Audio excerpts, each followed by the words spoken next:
The security camera feed showed my wife sneaking out at 2:47 a.m. for the third night running.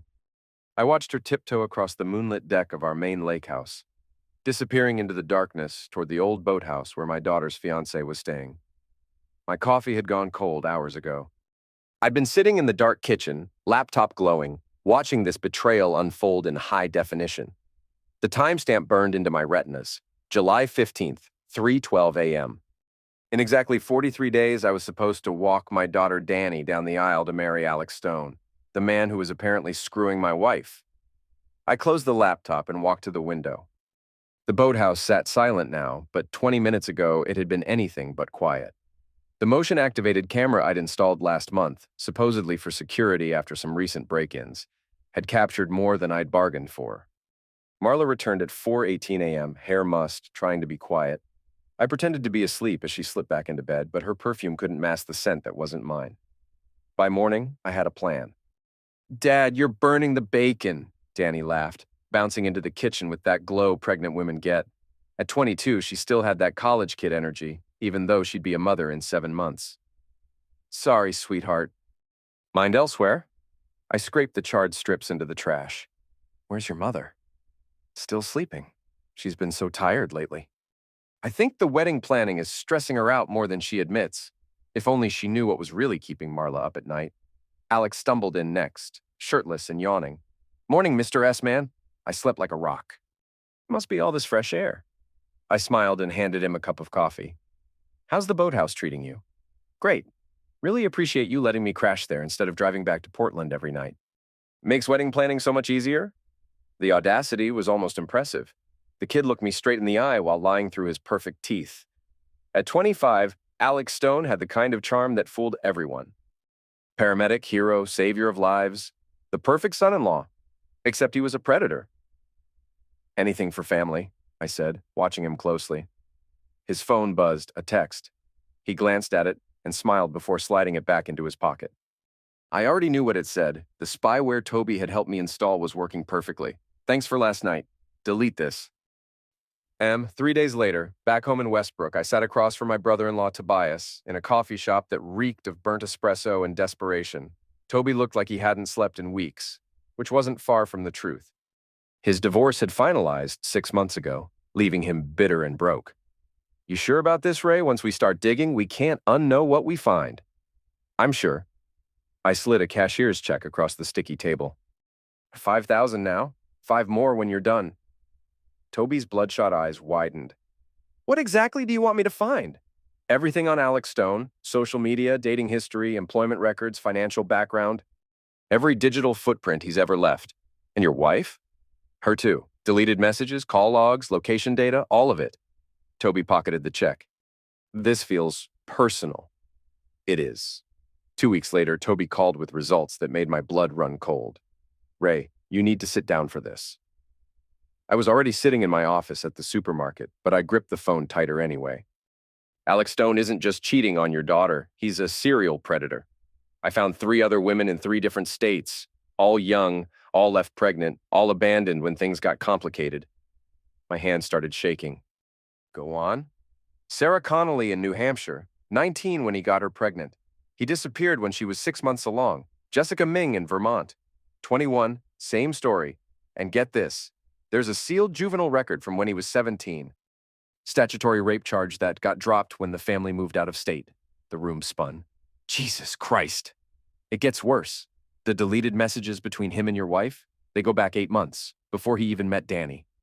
He was grooming Marla first, using her to get close to your daughter." "But why would Marla—" "Because she's pregnant too, Ray. The messages make it clear. She's covering for him because she thinks it'll protect Danny somehow. Like if they can get him married and settled down, he'll become a different person." The phone slipped from my hand and clattered to the floor. Through the office window, I could see my employees restocking shelves, conducting normal Tuesday business while my world disintegrated. I picked up the phone. "How long?" "Based on the messages, Marla's about 3 months along. Due in February." The timeline clicked into place with sickening clarity. Marla's food poisoning in April, her sudden interest in loose-fitting clothes, the way she'd been pushing so hard for Danny to have a quick wedding. "Send me everything," I whispered. That night, I sat in my study until 3 a.m., reading every message, every report, every piece of evidence Toby had uncovered. Alex Stone wasn't just a cheater. He was a calculator predator who targeted my family specifically. The messages revealed his strategy in nauseating detail. He'd researched our family online, learned about my supermarket business, my mother's inheritance that would eventually come to us. He'd seduced Marla first, using her guilt and maternal instincts against her. Then he'd moved on to Danny, the real prize, young, trusting, and from a wealthy family. But his biggest mistake was underestimating me. I opened my laptop and started making lists, phone calls to make, people to contact, evidence to gather. By the time the sun rose, I had a plan that would destroy all of them. Starting with a visit to Greer Nolan. The dental clinic in South Portland smelled like antiseptic and broken dreams. Greer looked up from her computer when I introduced myself, and I watched the color drain from her face. "You're Danny's father." It wasn't a question. "I am. And you're the woman Alex Stone destroyed before he moved on to my family." She glanced around the empty waiting room, then gestured toward a consultation room. "We should talk privately." Greer was 28, pretty in a tired way that suggested she'd been through hell. She poured 2 cups of coffee from a machine that had seen better days. "How much do you know?" she asked. "I know he left you pregnant. I know there were others." Her laugh was bitter. "Others? Yeah, that's one way to put it. Did you know he was seeing my mother at the same time he was seeing me?" The coffee cup froze halfway to my lips. "What?" My mom was 46, divorced, lonely. He met her at a singles event, charmed his way into her bed, then convinced her to introduce him to me. Said he wanted to meet someone more his age. We thought it was sweet that he cared about her opinion. Jesus, he played us against each other for months, told my mom I was just a friend, told me she was like a mother figure to him. Meanwhile, he was screwing both of us and laughing about it. The room felt like it was closing in. What happened to the baby? Miscarriage at 12 weeks, probably for the best. She wiped her eyes. My mom never recovered from the betrayal. She had a heart attack 6 months later. Stress, the doctor said. I set down my coffee cup with a trembling hand. "Why didn't you report him?" "With what evidence?" "He was careful. Always made us feel like we were special, like we were the ones pursuing him. And when everything fell apart, we were too embarrassed to admit we'd been fooled. Would you testify against him?" Her eyes sharpened. "In court?" "Maybe. I'm still figuring out the details. What's he done to your family?" I told her everything. By the time I finished, Greer was crying. "Your poor daughter, she has no idea, does she?" "None. She thinks she's marrying her soulmate." "And your wife? Is carrying his child and thinks she's protecting everyone by keeping quiet?" Greer stood up and walked to a filing cabinet. She pulled out a thick folder. "I kept everything. Every text, every email, every photo, even the ultrasound from the baby I lost." She handed me the folder. "If you're going to destroy him, I want to help." The folder felt heavy in my hands. "Why?" "Because my mom died believing she was a fool. If I can prevent him from destroying another family, maybe her death will mean something." I drove home with Greer's folder on the passenger seat, my phone buzzing with text messages I ignored. The plan was taking shape, but I needed more pieces before I could act. That evening, Danny called while I was grilling burgers in the backyard. "Dad, I need to ask you something kind of awkward." "Shoot. Alec thinks we should get a prenup. I know it seems unromantic, but with your business and Grandma's trust fund, he thinks it makes sense." My grip tightened on the phone. Smart boy. He was covering his bases. "That's actually very mature of him, sweetheart. Shows he's thinking about your future seriously." "Really? I was worried you'd think he was just after our money." "Not at all. In fact, I think we should also do paternity testing. Just to have all our legal ducks in a row." Silence on the other end. "Dad, that's kind of insulting to Alec. Honey, it's not about trust. It's about having complete documentation for insurance purposes. Medical history, all that boring adult stuff. Plus, it'll give us a clean slate to start the marriage with no questions." I guess that makes sense. But won't Alec be offended? "Tell him it's my requirement, not yours. I'll be the bad guy and sweeten the deal. I'm offering him a management position at the store after the wedding. Good salary, benefits, future partnership potential." Oh my God, Dad, really? He'll be so excited. Just make sure he gets the prenup and paternity stuff handled first, before I make any official offers. After hanging up, I walked back to the grill and flipped the burgers. Phase 2 was in motion. Alec called me the next morning, voice tight with forced enthusiasm. Mr. Stroud, Danny told me about the management position. That's incredibly generous. Call me Ray. We're going to be family soon. And it's not generosity. It's good business. You're smart, hardworking, and you're going to be the father of my grandchild. I want to set you both up for success. About the paternity test, I know it seems old-fashioned, but my insurance company requires it for the family health plan. Bureaucratic nonsense, but what can you do? Right, of course. And the prenup? My lawyer insists on it. Not because I don't trust you, but because I don't trust the government. Protect what we've built, you know? There was a pause. Sure, I understand. Great. I'll have my attorney draft everything up. Should be ready to sign next week. Looking forward to it. The line went dead. I smiled and opened my laptop to email Selma Rourke, the divorce attorney who'd helped me draft some very special legal documents. Selma had earned her reputation by being ruthless and creative. She'd divorced 3 husbands herself, taking them for everything they were worth through perfectly legal maneuvering. If anyone could help me destroy Alex Stone within the bounds of the law, it was her. The prenup and management contract are perfect, she said when I met her at her downtown office. Everything you've asked for is completely legal, but devastating if he violates the terms, and he will violate them. It's just a matter of when. The morality clause alone will give you grounds to sue him for breach of contract, fraud, and return of all money and property transferred to him. Plus, the paternity clause means if the baby isn't his, he owes you $50,000 in damages. What about the recording consent buried in the fine print? Genius. By signing this, he's agreeing to potential surveillance for business security purposes. Everything you record of him on your property or business premises is admissible in court. I signed the check for her retainer. How long until this is ready? 2 days. Your future son-in-law won't know what hit him. The prenup signing happened at my house on a Thursday evening. Alec arrived early, cleaned up, and nervous.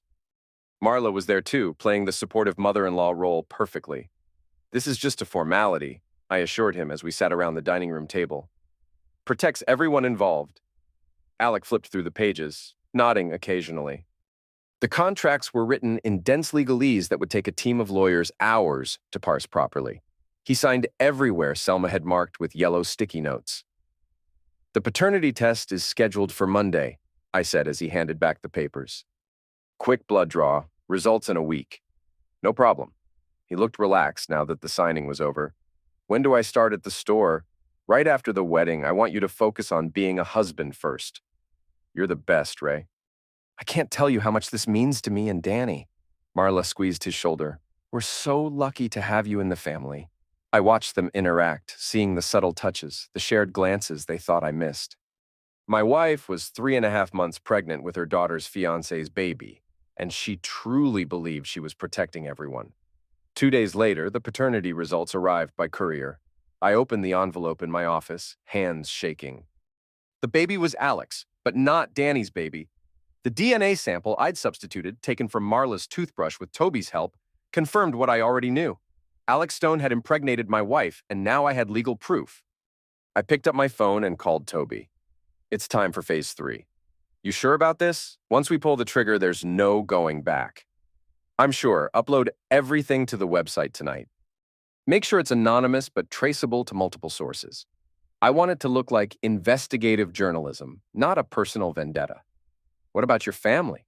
They made their choices. Now they live with the consequences. That weekend, I drove to Augusta to visit my mother. At 78, Glenda Stroud still lived in the house where I'd grown up, still insisted on cooking Sunday dinner for anyone who'd show up. You look terrible, she said when I walked into her kitchen. Are you sleeping? Not much, wedding stress. Sit down. Let me make you a sandwich. I sat at the kitchen table where I'd eaten thousands of meals, watching my mother move around with the efficiency of decades of practice. She could always read me better than anyone. What's really wrong, Raymond? I told her everything. The affair, the pregnancy, Alex's history, my plans for revenge. She listened without interrupting, her face growing graver with each detail. When I finished, she sat down across from me and folded her hands. You're going to destroy that girl. Danny? Your daughter. She loves him. She's carrying his child. And you're going to rip her world apart because you're angry at your wife. This isn't about anger. It's about protecting her from a predator. By humiliating her in front of everyone she knows. By making her the center of a scandal that'll follow her forever.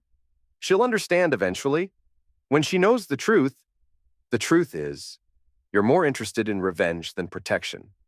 If you really wanted to protect her, you'd talk to her privately, show her the evidence, let her make her own choice. I stood up. She wouldn't believe me. She'd choose him over me. So you're making the choice for her. Mom's voice was flat with disappointment, just like your father did to you. That hit like a physical blow. My father had been a controller, a man who believed he knew what was best for everyone and enforced his will through manipulation and emotional blackmail. This is different. Is it? Or are you just better at it than he was? I left without saying goodbye. The wedding was 6 days away. Danny called me every morning with updates. The flowers were perfect, the catering was confirmed, the weather forecast looked good. She sounded so happy, so excited about her future. Meanwhile, Toby's website was going viral. Someone had posted a comprehensive dossier on Alex Stone, complete with photos, court records, and testimonials from his victims. The story was getting picked up by local news stations and social media influencers, but so far, none of my family had seen it. They were too busy with wedding preparations to spend time online.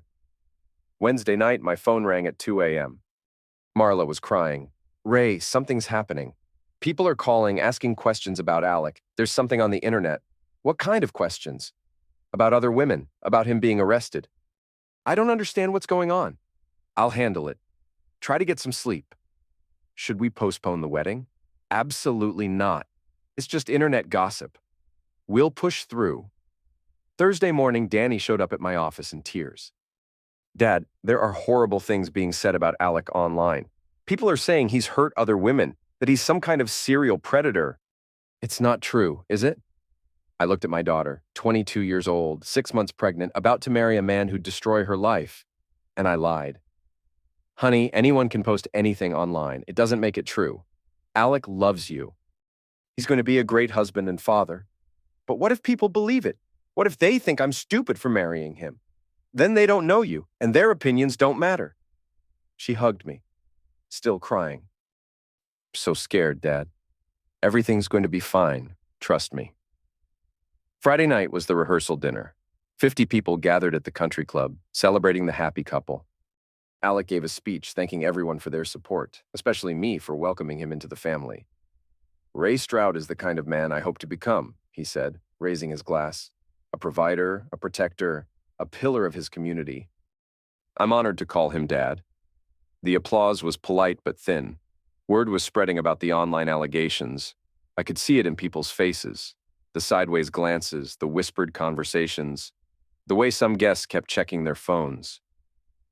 Uncle Jeb, Marla's brother, cornered me by the bar. At 55, he was built like the Marine he'd once been, all muscle and scars and barely contained violence.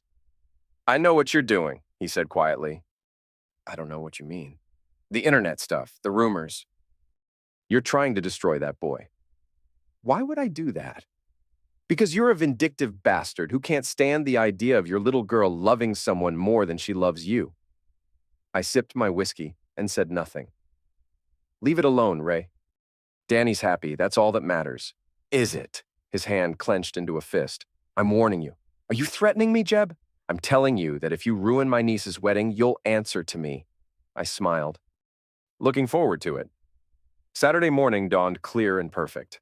The kind of day that made people believe in fairy tales and happy endings. I woke up at 5 a.m. and spent 2 hours reviewing my presentation. Every slide was perfect. Every piece of evidence verified and documented. The projector was ready, the remote control in my jacket pocket. At 8 a.m., I picked up my tuxedo from the dry cleaner. At 9 a.m., I met with Selma one last time to make sure all the legal documentation was in order.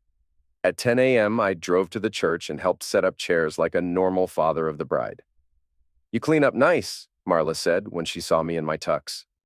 She looked beautiful in her mother of the bride dress, her pregnancy barely showing yet. You too. How are you feeling? Nervous, excited, like I might throw up. Morning sickness? She gave me a sharp look. Wedding nerves. At 2 p.m., the guests started arriving. 300 people filled St. Margaret's Catholic Church, most of them staring at their phones and whispering about the scandal that was brewing online. At 2:30, Alec took his place at the altar.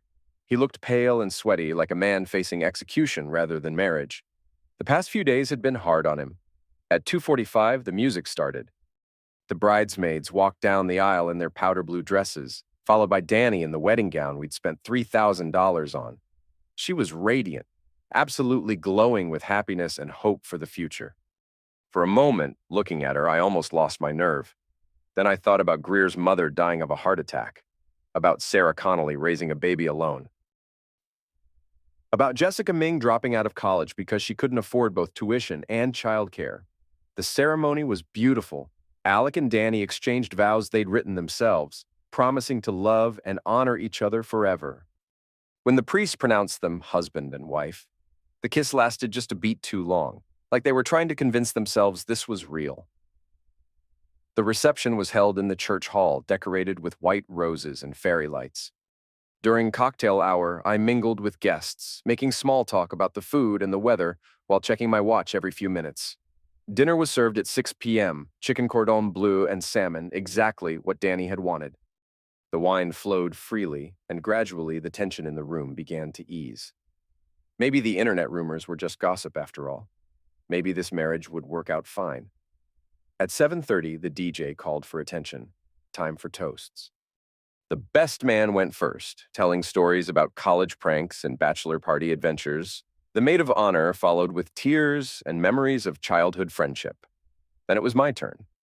I stood up and walked to the microphone, remote control hidden in my palm. The room fell silent. Thank you all for being here tonight to celebrate Danny and Alec. As Danny's father, this is both the happiest and most difficult day of my life. Gentle laughter from the crowd. Someone called out, "Don't make us cry, Ray." When Danny was little, she used to ask me what kind of man she should marry someday. I told her to find someone who would love her the way I love her mother, completely, exclusively, and forever. I clicked the remote. The projector screen behind me lit up with the first slide, a photo of Alec and Danny from their engagement party. I thought Alex Stone was that man. I thought he would be the son I never had, the father my grandchild deserved. Click. Next slide. Alex's arrest record from 7 years ago. But love requires honesty, and marriage requires trust. And some people... Click. Photo of Sarah Connolly, pregnant and alone. Are incapable of either. The room erupted. Gasps, shouts, the screech of chairs being pushed back. I kept talking, my voice carrying over the chaos. This is Sarah Connolly. 19 years old when Alec got her pregnant and abandoned her. She's raising his son alone in New Hampshire. Click. Jessica Ming's photo. This is Jessica Ming, 21 when Alec destroyed her life. She dropped out of college to work 2 jobs supporting his daughter. Stop! Marla was on her feet, screaming, "Turn it off!" This is Greer Nolan. Click. Greer's hospital bracelet from her miscarriage. She lost Alec's baby at 12 weeks. Her mother died of a heart attack from the stress of his betrayal. Alec charged toward me. Uncle Jeb was right behind him. I clicked to the next slide. Security camera footage time-stamped 3 weeks ago. And this is my wife, Marla Stroud, sneaking out to meet Alec at our lake house. The room went dead silent except for Danny's sobbing. On screen, grainy but unmistakable, Marla and Alec embraced in the moonlight. She's 4 months pregnant with his child. That's when all hell broke loose. Alec reached me first, swinging wild. I ducked and he stumbled past me into the microphone stand. Uncle Jeb grabbed my shoulder and spun me around, his fist connecting with my jaw. I went down hard but rolled away as he kicked at my ribs. The champagne bottles were right there on the head table. I grabbed one by the neck and came up swinging. The bottle caught Jeb in the temple and he dropped like a stone, blood pooling under his head. "Daddy!" Danny was screaming, trying to push through the crowd of guests who were either filming with their phones or trying to get out of the way. Alec grabbed a steak knife from someone's plate and lunged at me. I caught his wrist and we struggled. crashing into the cake table. 3 tiers of buttercream and fondant exploded across the floor. "You ruined everything!" he screamed, spittle flying from his lips. "She was going to be mine!"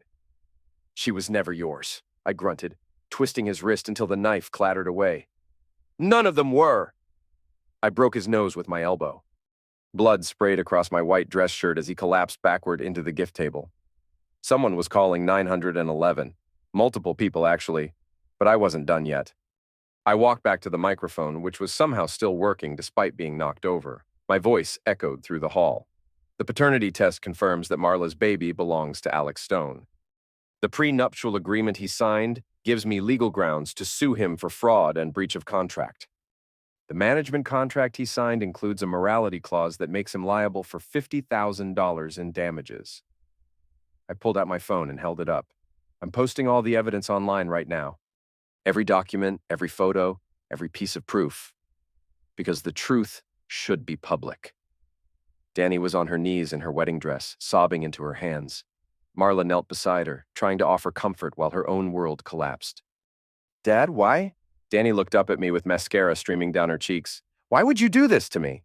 I knelt down and took her face in my hands. "Because I love you more than you'll ever understand. You destroyed my life. I saved it."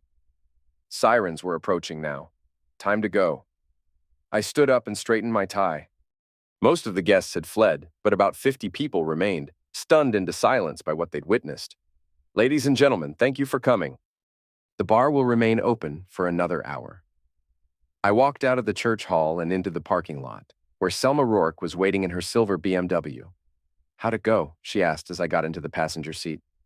"Better than expected.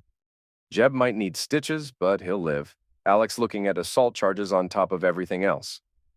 And your family? Will hate me forever, but they'll be better off in the long run." We drove in silence for a few minutes before she spoke again. "You know this isn't over, right? There'll be investigations, lawsuits, probably criminal charges for assault." "I know. That's why I'm leaving town tonight." "Where will you go?" "I haven't decided yet. Somewhere warm, maybe?" "Somewhere with no extradition treaties," she laughed. "You're not a war criminal, Ray. You're just a father who went too far." Did I? That's not for me to judge.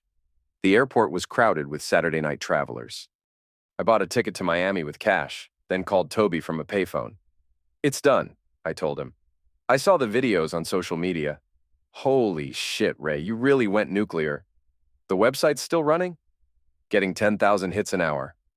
"The story's gone national. CNN wants to interview the victims." "Good. Keep it running until the server bills come due. Then shut it down." "What about the money you owe me?" "Check your account." "I transferred it this morning." "And your family?"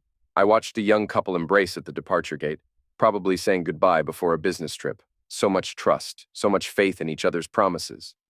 "They'll figure it out," I said, and hung up. 3 months later, I was living in a rented condo in Key West, working as a fishing guide for tourists who didn't know my story. The tan was real, the beard was new, and the name on my driver's license was different. I'd kept track of the aftermath through news reports and social media. Alec was facing charges in 4 states now: fraud, assault, statutory rape, and half a dozen other felonies. 3 more women had come forward with their own stories. Marla had been fired from her job at the high school when the scandal broke. She was fighting the termination, but the district couldn't afford to keep someone involved in such a public mess. Danny had dropped out of college and moved back in with her mother. The baby was due in 2 months. She'd stopped using social media entirely after the death threats started. I told myself I didn't care. They'd made their choices, I'd made mine. Everyone had to live with the consequences. But late at night, when the guilt crept in, I'd walk down to the dock and watch the sun set over the Gulf of Mexico, wondering if there had been another way. The answer was always the same. Probably, but not for me. I wasn't built for forgiveness or second chances. I was built for revenge, and I was very good at it. Today, I drove up to Gainesville to check on something I'd been tracking for weeks. Danny had re-enrolled at the University of Florida, living in a dorm room paid for by a victim's assistance program. She was seeing a counselor twice a week and working part-time at the campus bookstore. She looked older than her 23 years as she walked across the quad, backpack slung over one shoulder, baby carrier strapped to her chest. My granddaughter, 8 months old now, with Danny's dark hair and my stubborn chin. I followed at a distance as she entered the student counseling center. Through the window, I could see her talking to a woman in her 50s, probably a therapist specializing in family trauma. Danny was gesturing as she spoke, animated in a way I hadn't seen since before the wedding. She looked not happy exactly, but healing, like someone who'd survived something terrible and was learning to live again. The baby started crying, and Danny lifted her from the carrier with practiced ease. Even from 50 yards away, I could see the love in her face as she soothed my granddaughter. They would be okay. Not the life either of them had planned, but a good life nonetheless. Maybe even better than what they would have had with Alex Stone. I turned away and walked back to my rental car. There was nothing for me here. No redemption, no reconciliation, no happy ending. Just the knowledge that I'd done what I thought was right, and everyone I'd ever loved paid the price for it. I drove south toward the Keys, where the water was warm and the past couldn't follow me, and tried not to think about the little girl who would grow up, never knowing her grandfather's name. The end.